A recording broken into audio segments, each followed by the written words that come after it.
राहुल गांधी को नहीं मिली लखीमपुर जाने की इजाजत। यूपी सरकार ने धारा 144 लागू होने का दिया हवाला। लखीमपुर खीरी जांच में आज से एसआईटी भी होगी शामिल। प्रियंका गांधी की गिरफ्तारी पर नवजोत सिंह सिद्धू ने यूपी सरकार को दिया अल्टीमेटम। कहा जल्द करे रिहा, नहीं तो लखीमपुर खीरी तक निकाला जाएगा मार्च।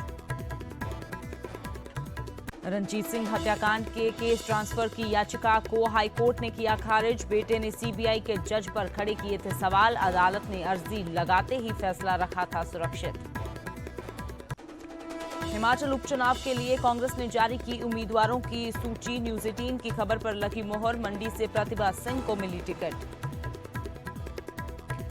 मंडी उपचुनाव को लेकर सरगर्मियां तेज। अनिल शर्मा और जयराम ठाकुर के बीच बंद कमरे में हुई मुलाकात। सीएम बोले चुनाव में मिलकर प्रचार करेंगे तो होगी खुशी। और 2022 के कॉमनवेल्थ गेम्स में भारतीय हॉकी टीम नहीं लेगी हिस्सा। हॉकी इंडिया ने यूके में कोविड की स्थिति का दिया हवाला। यूके के क्वारंटीन नियमों को लेकर भी जताई नाराजगी।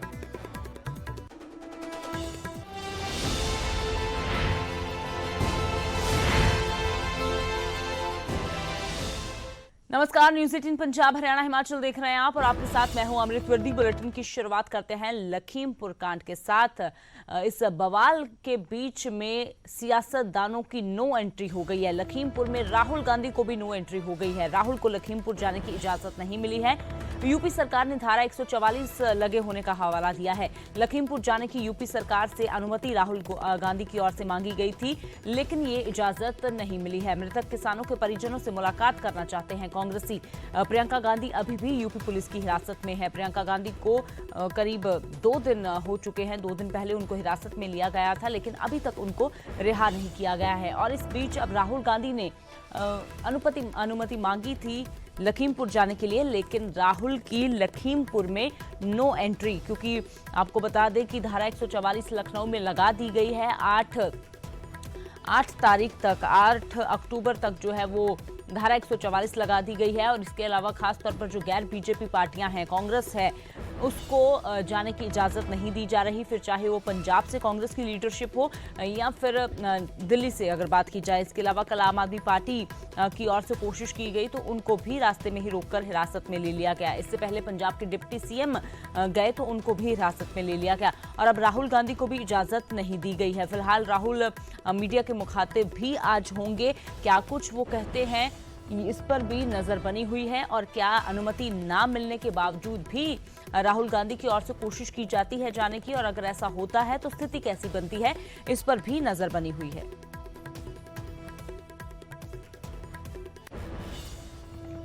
और इस सब के बीच में एक और राहुल गांधी को इजाजत नहीं मिली तो दूसरी ओर प्रियंका गांधी को अभी तक रिहा नहीं किया गया। इस सब के बीच में नवजोत सिंह सिद्धू ने यूपी सरकार को अल्टीमेटम दे दिया है।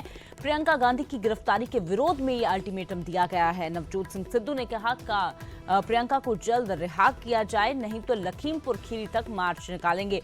तो प्रियंका गांधी जो लखीमपुर खीरी के जो पीड़ित हैं उनसे मुलाकात करने के लिए जा रही थी, लेकिन उनको हिरासत में ले लिया गया। उसके बाद लगातार वो जो है पुलिस कस्टडी में है। वहीं रेस्ट हाउस में उन्होंने रात भी गुजारी। हालांकि इस सबके बीच में प्रियंका गांधी की ओर से केंद्र पर लगातार सवाल भी खड़े किए जा रहे हैं। कल भी प्रियंका गांधी ने एक वीडियो जारी किया और इस वीडियो में सीधा प्रधानमंत्री से ये सवाल किया कि मुझे ये बताएं कि आखिरकार मुझे किस बिना पर जो हिरासत में लिया गया है, किस आधार पर मुझे हिरासत में लिया गया है। जिन दोषियों की गिरफ्तारी होनी चाहिए वो दोषी तो आज भी खुले घूम रहे हैं। लेकिन इधर नवजोत सिंह सिद्धू ने अब यूपी सरकार को अल्टीमेटम दे दिया है।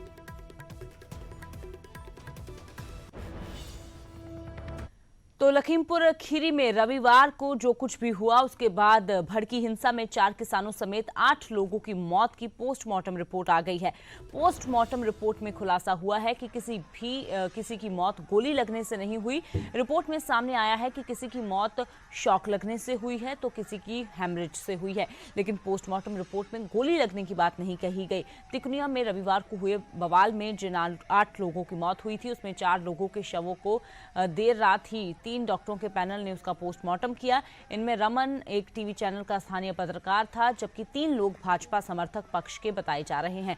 पोस्टमार्टम रिपोर्ट में ये बात भी सामने आई है कि इन लोगों को लाठी डंडों से बुरी तरह से न सिर्फ पीटा गया, बल्कि घसीटने से कई गंभीर जख्म भी उनके शरीर पर मिले हैं। इन्हीं सब चोटों को इन चारों की मौत का कारण पोस्टमार्टम रिपोर्ट में बताया गया है। पीएम रिपोर्ट में हड्डी टूटने के साथ चोट का भी जिक्र है। लखीमपुर में किसान आंदोलन में हुई जिस तरह से हिंसा, मृत किसानों के अंतिम संस्कार में मंगलवार को अफसरों को पसीना छूट गया। मृतक दोनों किसानों के परिजनों ने पीएम रिपोर्ट को लेकर सवाल खड़े किए। डीएमएसपी के दिन भर मनोवल के बाद शाम को मृत किसान दिलजीत सिंह का अंतिम संस्कार किया गया।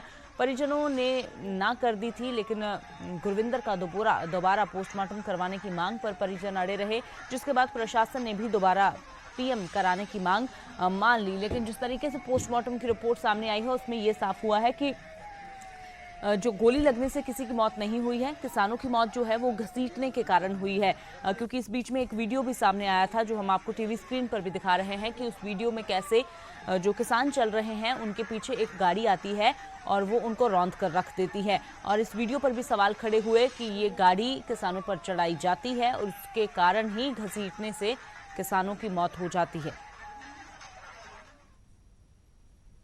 तो इस सब के बीच यूपी सरकार और प्रशासन की चुस्ती के बाद लखीमपुर खीरी अब शांत हो चुका है। बावजूद इसके विपक्ष की ओर से बीजेपी सरकार पर वार तेज हो गया है। कांग्रेस प्रियंका गांधी की गिरफ्तारी से बौखलाई है, तो एसपी आरोपी केंद्रीय मंत्री और उनके बेटे की गिरफ्तारी के लिए बेचैन हैं।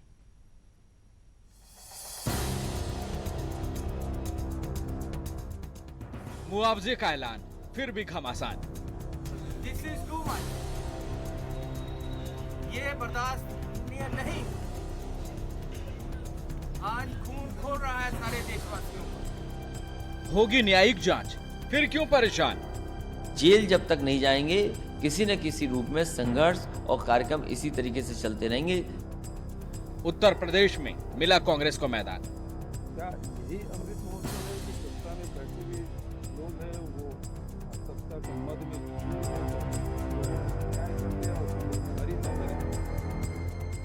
राजनीतिक रोटी सेकने के लिए नेता जाना चाहते हैं। सरकार का दायित्व है, उन्हें तय करना है कि विधि व्यवस्था बरकरार रहे, विधि व्यवस्था सम्मान्य रहे और सरकार उसके अनुकूल निर्णय लेती है। उस पर राजनीति करना कहां तक उचित है? देखिए इस वीडियो को, जो सोशल मीडिया पर तेजी से वायरल हो रहा है। इसे लखीमपुर हिंसा से जुड़ा एक बड़ा सबूत बताया जा रहा है। इस वीडियो में एक शख्स उतरकर भाग रहा है, जिसे यूजर गृह राज्य मंत्री अजय मिश्र का बेटा आशीष मोनू बता रहे हैं। लेकिन अजय मिश्र ने इसे बेबुनियाद बताया। उन्होंने फिर दोहराया कि घटनास्थल पर ना तो वो खुद मौजूद थे और ना ही उनका बेटा। उन्होंने एक बार फिर हर तरीके की जांच से गुजरने का दावा किया है। हमारी किसी जांच से कहीं भी कोई समस्या नहीं है। प्रत्येक जांच एजेंसी का सामना करने के लिए तैयार है। दूध का दूध और पानी का पानी हो जाएगा। आरोपी मंत्री जांच की बात कर रहे हैं, तो वहीं उत्तर प्रदेश सरकार की तरफ से बुधवार को न्यायिक जांच के लिए कमेटी गठन करने का ऐलान किया गया है, जो 48 घंटे के भीतर जांच का काम शुरू कर देंगे। लेकिन विपक्ष इतना इंतजार नहीं कर सकता। मुआवजा, मदद या नौकरी, ये बात तो खत्म हो गई, लेकिन कानून अपना काम तो करेगा। जिन लोगों ने हत्या की है किसानों को, कम से कम भारतीय जनता पार्टी को उनको जेल भेजना चाहिए। सभी पार्टियां मिशन 22 के चुनावी मोड में हैं। चुनाव से ठीक पहले लखीमपुर का ये कांड विपक्ष के लिए सबसे बड़ा मुद्दा बन गया है। यूपी में हाशिए पर पहुंच चुकी कांग्रेस को फिर से मजबूत करने के लिए एक बड़ा मौका दिख रहा है। तभी ना तो प्रियंका गांधी ना ही दूसरे कांग्रेसी नेता मैदान छोड़ने के लिए राजी हैं। प्रियंका गांधी गिरफ्तार हो गई हैं। पंजाब के मुख्यमंत्री चन्नी दिल्ली के राजघाट पर धरना देने लगे, तो छत्तीसगढ़ के मुख्यमंत्री भूपेश बघेल लखनऊ एयरपोर्ट पर धरने पर बैठ गए। तो वहीं शिवसेना के संजय राउत राहुल गांधी से मुलाकात करने पहुंच गए। प्रियंका गांधी जी को अरेस्ट किया हुआ है। दिस इज टू मच, ये बर्दाश्त नहीं। रिपोर्ट में आने के बाद पता चला प्रियंका जी को गिरफ्तार कर लिया गया, उनके खिलाफ 3 धाराएं लगाई गई है। लोकतांत्रिक व्यवस्था पूरी तरह से ध्वस्त हो गई। सर क्या विपक्ष के इस वार पर बीजेपी ने भी बड़े सधे अंदाज में पलटवार किया है और राजस्थान के हनुमानगढ़ की याद दिलाई, जहां सोमवार को प्रदर्शन करने पहुंचे किसानों पर लाठी चली थी। अपने राज्य में आंख बंद कर लेती है कांग्रेस पार्टी किसानों के ऊपर जो अन्याय हो रहा होता है, और दूसरे राज्यों में जिस प्रकार से अराजकता फैलाने जाती है, यह अपने आप में दुखद है। यही तो सियासत है। यूपी में चुनाव है और चुनाव से पहले किसान का मुद्दा जिस तरह से गर्मा गया है, सभी विपक्षी दलों को यूपी की सत्ता में वापसी का मौका नजर आने लगा है। Bureau report, news 18 network. तो मामले पर सियासत लगातार गरमाई हुई है, लेकिन इस सब के बीच में आज क्या कुछ होता है, सियासतदान अगर लखीमपुर जाने की कोशिश करते हैं तो हालात कैसे बनते हैं, इस पर नजर बनी हुई है। आगे बढ़ते हैं, बात करते हैं रंजीत सिंह हत्याकांड की, जिसमें राम रहीम के गुनाहों के फैसले में अभी थोड़ा इंतजार और करना होगा। हाईकोर्ट ने रंजीत सिंह के बेटे की केस ट्रांसफर की याचिका खारिज कर दी है और पंचकुला सीबीआई कोर्ट के फैसले को पहले ही सुरक्षित रख दिया था। ये रिपोर्ट देखिए।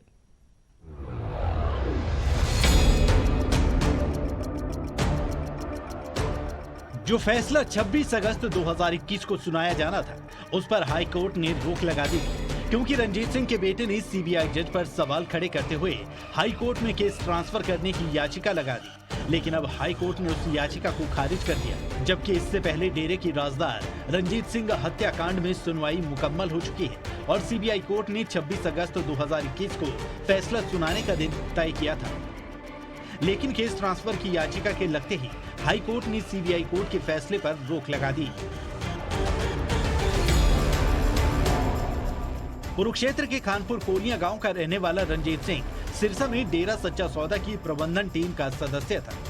बताते हैं कि गुरमीत राम रहीम और उनके करीबियों को शक था कि गुमनाम साध्वी के नाम से जो खत प्रधानमंत्री और हाई कोर्ट के जजों को भेजे गए थे, उनमें रंजीत सिंह का ही हाथ था। सीबीआई की चार्जशीट के मुताबिक 10 जुलाई 2002 को डेरा सच्चा सौदा की प्रबंधन समिति के सदस्य रहे रंजीत सिंह की इसलिए हत्या कर दी गई थी क्योंकि डेरे को शक था कि उसने अपनी ही बहन से वो खत प्रधानमंत्री को लिखवाया था। रंजीत सिंह की बहन भी डेरे में साध्वी थी और डेरा प्रमुख के खिलाफ गुमनाम खत सामने आने से कुछ दिन पहले उसने छोड़ दिया था। गवाहों के बयान और अपनी तफ्तीश के बाद अदालत में सीबीआई की तरफ से जो दावा किया गया, उसके मुताबिक जब रंजीत सिंह ने खुद को डेरे से दूर कर लिया था तो 16 जून 2002 को उसे डेरा सच्चा सौदा पर बुलाया गया और मुंह बंद रखने की धमकी दी गई। अवतार सिंह और इंदर सेन नाम के शख्स थे जिन्होंने रंजीत सिंह को गुमनाम खतों के लिए बाबा से माफी मांगने को कहा, लेकिन रंजीत सिंह ने ऐसा करने से साफ इनकार कर दिया, जिस पर उसे अंजाम भुगतने की चेतावनी दी गई थी। सीबीआई की तफ्तीश के मुताबिक इसी के बाद अवतार सिंह और इंदर सेन ने कृष्णलाल, जसबीर सिंह और सबदिल सिंह के साथ मिलकर रंजीत सिंह की हत्या की साजिश रची। सीबीआई ने 2007 में बाबा की ड्राइवर और मुकदमे के एक अहम गवाह खट्टा सिंह के बयान भी दर्ज किए थे, जिसमें उसने दावा किया कि खुद डेरा प्रमुख गुरमीत राम रहीम ने ही रंजीत सिंह की हत्या का हुक्म दिया था और जिस वक्त ये सब कुछ हो रहा था वो वहीं पर मौजूद था। लेकिन फरवरी 2012 में सुनवाई के दौरान खट्टा सिंह अपने बयान से मुकर गया। तब उसने कहा कि उसने कभी भी ऐसा बयान नहीं दिया। सीबीआई को दिए बयान से उलट खट्टा सिंह ने कहा कि डेरा प्रमुख ने ना तो किसी को धमकाया था और ना ही किसी को भी मारने के लिए कहा था। हालांकि कुछ महीने बाद खट्टा सिंह एक बार फिर अपने पहले बयान पर वापस आया और यहीं से बाबा की मुश्किल बढ़ने लगी। फिलहाल राम रहीम साध्वी यौन शोषण मामले में रोहतक की सुनारिया जेल में अपने गुनाहों की सजा भुगत रहा है। Umesh Sharma, news 18, Chandigarh.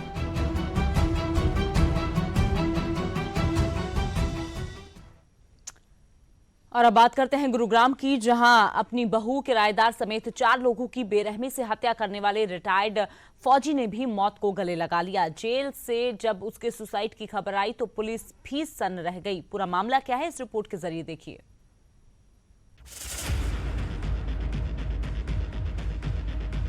Cyber city में सनसनी फैलाने वाला यही है वो सन की रिटायर्ड फौजी जिसने एक ऐसी वारदात को अंजाम दिया था जिसे सुनकर और देखकर हर किसी के पैरों तले जमीन खिसक गई। गुरुग्राम की भोंसली जेल में ये अपने गुनाहों की सजा भुगत ही रहा था कि तभी खबर आई कि आरोपी राय सिंह यादव ने फांसी का फंदा लगाकर खुदकुशी कर ली। My name accused Rai Singh, उनकी आज भोंसली जेल में मृत्यु की सूचना मिली है, जिसकी कार्रवाई वहाँ पे मजिस्ट्रेट असम्बन वो कर रहे हैं और वो ही आगे की जांच करें। 23 अगस्त ये वो तारीख है जब राजेंद्र पार्क इलाके में रिटायर्ड फौजी राय सिंह यादव ने अपनी पत्नी के साथ मिलकर बहू सुनीता, किराएदार कृष्ण तिवारी, उसकी पत्नी अनामिका और 5 साल की मासूम सुरभि की बेरहमी से हत्या कर दी थी। अपनी बहू और किराएदार के बीच अवैध संबंधों के शक में एक कसाई की तरह 4 लोगों को काट डाला था। तेज धार हथियार लेकर वो खुद थाने में सरेंडर करने पहुंचा। देख लीजिए, यही है वो सीसीटीवी फुटेज। मर्डर के बाद कैसे बेखौफ होकर ये थाने पहुंचा था, इसके हाथ में वो हथियार भी देख लीजिए। और जब इसने पुलिस को पूरी वारदात बताई तो पुलिस वालों के भी कान खड़े हो गए। ये राजेंद्रा पार्क का पिछले दिनों की बात है, जब उन्होंने अपने घर में ही हत्याएं की थी और वो जब से उसकी जो पुलिस रिमांड के बाद वो जुडिशियल कस्टडी में थी। रिटायर्ड फौजी के वार से अगर कोई बचा था तो वो थी किराएदार की 3 साल की छोटी बेटी विधि, जो गंभीर रूप से घायल हो गई। अब जेल में आरोपी रिटायर्ड फौजी के सुसाइड से पुलिस भी सन्न है। आपको बता दें कि राय सिंह की पत्नी भी जेल में अपने गुनाहों की सजा काट रही है। धर्मवीर शर्मा, न्यूज़ 18, गुरुग्राम। और अब बात करते हैं मंडी उपचुनाव की, जिसको लेकर न्यूज़ 18 की खबर पर मुहर लगी है। कांग्रेस ने मंडी के रण से पूर्व मुख्यमंत्री वीरभद्र सिंह की पत्नी प्रतिभा सिंह को मैदान में उतारने का फैसला लिया है और साथ ही कांग्रेस 3 विधानसभा उपचुनावों के लिए भी उम्मीदवारों का ऐलान कर चुकी है। एक बार फिर न्यूज़ 18 की खबर पर मुहर लगी है। बीते शनिवार को ही न्यूज़ 18 ने मंडी लोकसभा सीट से कांग्रेस की टिकट पर प्रतिभा सिंह के नाम को फाइनल बताया था, जिसके बाद अब प्रतिभा सिंह के मंडी लोकसभा सीट से उपचुनाव लड़ने का औपचारिक ऐलान कर दिया गया है। इसके अलावा हिमाचल के 3 विधानसभा क्षेत्रों में उपचुनाव के लिए भी कांग्रेस ने प्रत्याशियों की घोषणा कर दी है। अर्की से संजय अवस्थी को टिकट दिया गया है, जबकि कांगड़ा जिले के फतेहपुर से दिवंगत कांग्रेस विधायक सुजान सिंह पठानी के पुत्र भवानी सिंह को प्रत्याशी बनाया गया है। शिमला की जुब्बल कोटखाई विधानसभा सीट से रोहित ठाकुर कांग्रेस के प्रत्याशी होंगे। कांग्रेस प्रेसिडेंट श्रीमती सोनिया गांधी जी और राहुल जी का बहुत बहुत आभार प्रकट करती हूँ कि उन्होंने इस बार मुझे मंडी चुनाव क्षेत्र से दोबारा लड़ने का मौका दिया है। उनके हम सब बहुत आभारी है कि उन्होंने पार्टी की आवाज़ को सुना, लोगों की जनभावनाओं को सुनते हुए जो ये निर्णय फैसला लिया है। और मुझे पूर्ण विश्वास है जिस तरीके का समर्थन लोगों का पहले भी मेरे साथ रहा है, जब मैंने पहले भी चुनाव लड़ा था, और अब भी मैं विश्वास करती हूँ कि उसी तरह से लोग अपना सहयोग देंगे। कांग्रेस की ओर से जारी की गई उम्मीदवारों की लिस्ट में एक रोचक बदलाव प्रतिभा सिंह के नाम में देखने को मिला है। आज तक प्रतिभा सिंह के नाम से जानी जाती प्रतिभा सिंह का नाम चुनाव समिति प्रभारी के पत्र में प्रतिभा वीरभद्र सिंह के रूप में दर्ज है। काबिले गौर है कि वीरभद्र सिंह और प्रतिभा दोनों ही मंडी हलके का प्रतिनिधित्व लोकसभा में कर चुके हैं। रणबीर सिंह, न्यूज़ 18, शिमला। तो मंडी उपचुनाव को लेकर सरगर्मियां तेज हो गई हैं। कांग्रेस ने अपने उम्मीदवार का ऐलान कर दिया है तो बीजेपी ने भी कमर कस ली है। इस बीच मुख्यमंत्री और अनिल शर्मा के बीच एक 15 मिनट की मुलाकात हुई है, जिसने चर्चाओं का बाजार गर्म कर दिया है। मुलाकात हुई, क्या बात हुई? बंद कमरे में हुई गुफ्तगू। सीएम से मिले अनिल शर्मा। मंडी उपचुनाव के लिए कांग्रेस से आश्रय शर्मा का टिकट क्या कटा? अनिल शर्मा और जयराम ठाकुर के बीच दोस्ती गहरी हो गई। पिछले लोकसभा चुनाव में राजनीति के धुर विरोधी बन चुके अनिल शर्मा और मुख्यमंत्री के बीच मंडी के सर्किट हाउस में 15 मिनट तक मुलाकात हुई। बंद कमरे में हुई इस मुलाकात में दोनों के बीच चुनावों को लेकर गुफ्तगू हुई। लेकिन इस मीटिंग के बाद ना तो सीएम ने पत्ते खोले, ना अनिल शर्मा ने खुलकर कुछ कहा। हालांकि सीएम ये जरूर बोल गए कि अनिल शर्मा बीजेपी के विधायक हैं और पार्टी के लिए प्रचार करें तो उन्हें खुशी होगी। टेक्निकली वो भारतीय जनता पार्टी के सदस्य हैं, और वो भारतीय जनता पार्टी के सदस्य होने के नाते वो हमसे मिलते हैं। स्थानीय विधायक भी हैं, चुने हुए प्रतिनिधि हैं, तो इसलिए स्वाभाविक रूप से हमसे मिलने आए थे, सहज रूप से मिलने आए। हाँ, मुलाकात ऐसे ही, क्योंकि अब चुनाव का सिलसिला चला हुआ है और मंडी मुख्यमंत्री मंडी आए हुए, मेरा विधानसभा क्षेत्र है, इसलिए और मैं मिलने आ गया, बस बातचीत करके जा रहे हैं। काबिले गौर है कि मंडी उपचुनाव मुख्यमंत्री जयराम ठाकुर के लिए बेहद अहम है। सत्ता में रहते हुए मंडी सीट हारना उन्हें गवारा नहीं होगा। बहरहाल जयराम ठाकुर और अनिल शर्मा के बीच ये मुलाकात एक बात तो साफ करती है, वो ये कि राजनीति में कोई पक्का दोस्त या पक्का दुश्मन नहीं होता। अनिल शर्मा और जयराम ठाकुर के बीच पिछले लोकसभा चुनाव के दौरान दरार पड़ गई थी। अब इस सीट के उपचुनाव ने दोनों को साथ ला दिया है। वीरेंद्र भारद्वाज, न्यूज़ 18 मंडी। तो फिलहाल इस बुलेटिन में इतना ही। मुझे दे इजाजत और आप देखते रहें न्यूज़ 18 पंजाब हरियाणा हिमाचल।